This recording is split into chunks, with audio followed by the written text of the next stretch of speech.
Thème 1, la France, une république et une démocratie. Chapitre 3, la laïcité.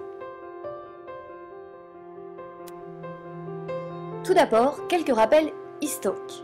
Jusqu'en 1905, la France, dans la monarchie, dans l'Empire et même dans la République, avait une religion d'État. C'était la religion catholique.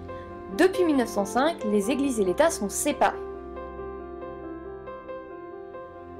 La séparation des églises et de l'État a deux conséquences.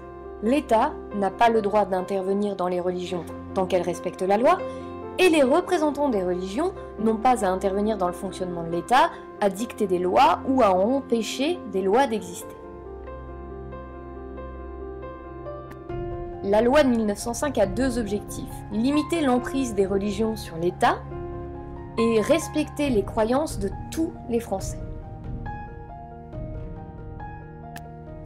On dit de la France qu'elle est un État laïque. Qu'est-ce qu'un État laïque? C'est un État dans lequel toute personne est libre d'avoir sa religion ou de ne pas en avoir.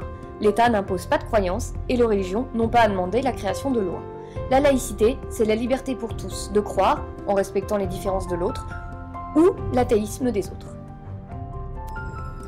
En tant qu'élève, vous êtes libre d'avoir des croyances comme toute personne en France ou de ne pas en avoir.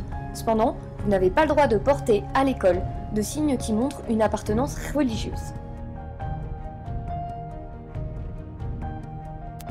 C'est également le cas pour nous, vos professeurs, et pour d'autres agents du service public. La laïcité à l'école est régie par un texte, la charte de la laïcité, présente dans votre carnet de correspondance.